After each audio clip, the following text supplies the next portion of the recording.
मानगढ़ नामक एक शहर में रामकिशोर नामक व्यक्ति का परिवार रहता था।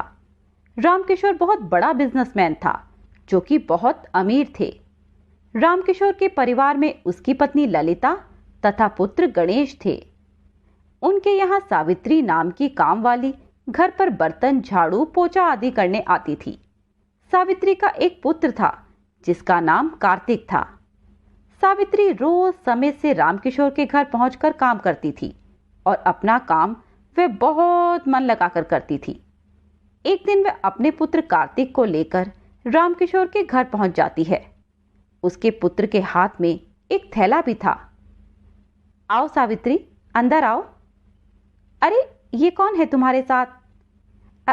ये मेरा बेटा है मेम साहब, आज इसका जन्मदिन है। इसने जिद की तो मैं इसे अपने साथ ले आई। सावित्री अपना काम करने लगी और वहीं उसका बेटा खेलने लग गया। खेलते खेलते कार्तिक अपनी मेम साहब के पास जाकर बोलता है, देखो मेम साहब, मैं आपके लिए हलवा लेकर आया हूँ। आज जन्मदिन है ना मेरा, तो माँ ने बनाया था, इसीलिए मैं आपके लिए भी लेकर आ गया। अरे, आज तुम्हारा जन्मदिन है? आज तो मेरे बेटे का भी जन्मदिन है। और ये क्या, इतने गंदे कपड़े पहने हैं तुमने? जबकि जन्मदिन वाले दिन तो बच्चे नए नए कपड़े पहनते हैं, केक काटते हैं, और तुम मुझे हलवा दे रहे हो। ललिता की बात सुनकर कार्तिक उदास होकर वहां से चला जाता है। माँ, आज शाम का क्या प्रोग्राम है? आज तो जन्मदिन है ना मेरा, तो आज शाम को क्या क्या पकवान बनाओगी? और मेरा केक कब आएगा? पिताजी तो आ जाएंगे ना समय पर? मैंने सबको शाम 6 बजे का समय दे दिया है। हाँ हाँ बेटा, तुम्हारे पिताजी समय पर आएंगे और तुम्हारा उपहार भी लेकर आएंगे।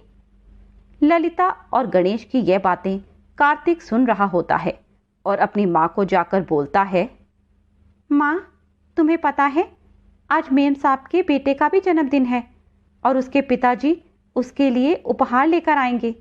माँ, तुम भी मेरे लिए कोई उपहार लेकर आओ ना। बेटा, वो तो बड़े लोग हैं, पैसे वाले हैं, वो तो उपहार खरीद सकते हैं, पर हम तो गरीब हैं बेटा, मैं तुम्हारे लिए उपहार कहाँ से लाऊं? माँ की बात सुनकर कार्तिक उदास हो जाता है और तभी सोचते सोचते वह कोने में जाकर बैठने लगता है। तभी अचानक से एक गुलदस्ता गिरकर टूट जाता है। ललिता गुस्से में कार्तिक को डांटने लगती है। अरे, ये क्या कर दिया तुमने? इतना महंगा गुलदस्ता तोड़ दिया।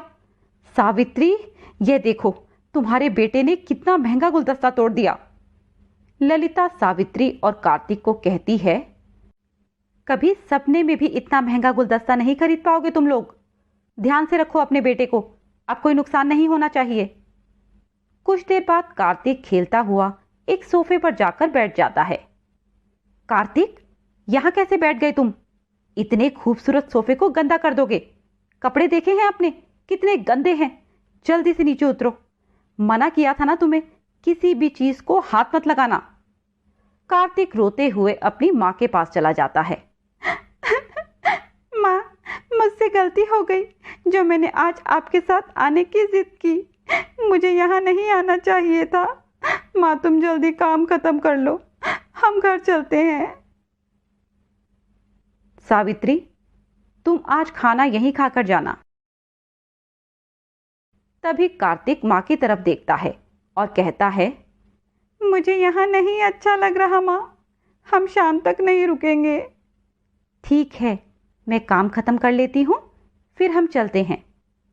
जैसे ही सावित्री काम खत्म करके जाने लगती है, तभी उसे एक आवाज सुनाई देती है। तभी सावित्री दौड़कर वापस जाती है और देखती है कि ललिता के हाथ में चोट लग गई है। अरे मेम साहब, ये आपको कैसे लग गई? मेरा पैर फिसल गया और मैं गिर गई। मेम साहब, आपको तो बहुत ज्यादा चोट लगी है। आप बिल्कुल चिंता मत कीजिए, हम लोग कहीं नहीं जा रहे, हम यहीं हैं। सावित्री कुछ देर वहीं रुक जाती है और ललिता के हाथ पर पट्टी कर देती है। ये लो मेम साहब, दवाई ले लो, इससे आपको जल्दी आराम मिलेगा। कार्तिक के द्वारा दी गई दवाई ललिता खा लेती है और उसे जल्दी आराम भी महसूस होने लगता है। यह सब देखकर ललिता सोचने लगती है कि ये कितने अच्छे लोग हैं, मैं इनके साथ कैसा बर्ताव कर रही थी। तभी कार्तिक नीचे जमीन पर बैठ जाता है। अरे कार्तिक, तुम नीचे क्यों बैठ गए? मेम साहब, मेरे कपड़े साफ नहीं है ना, अगर मैं सोफे पर बैठूंगा तो सोफा गंदा हो जाएगा। अरे नहीं कार्तिक, तुम जमीन पर मत बैठो, सोफे पर बैठ जाओ। कार्तिक सोफे पर बैठ जाता है। तभी उसकी मां सावित्री ललिता से कहती है, मेम साहब, अब आपकी तबीयत ठीक हो तो हम चलते हैं। ठीक है सावित्री। कार्तिक और उसकी मां जैसे ही जाने लगते हैं, ललिता आवाज लगाकर रोकती है, कार्तिक अभी मत जाओ, केक खाकर जाना। नहीं मेम साहब, रात बहुत ज़्यादा हो गई है, हम चलते हैं। कार्तिक, जो हलवा तुम लाए थे, क्या तुम मुझे नहीं खिलाओगे? कार्तिक और उसकी माँ ललिता की इस बात को सुनकर बहुत खुश हो जाते हैं और कार्तिक ललिता को हलवा निकाल कर देता है। Happy birthday Kartik. धन्यवाद मेम साहब।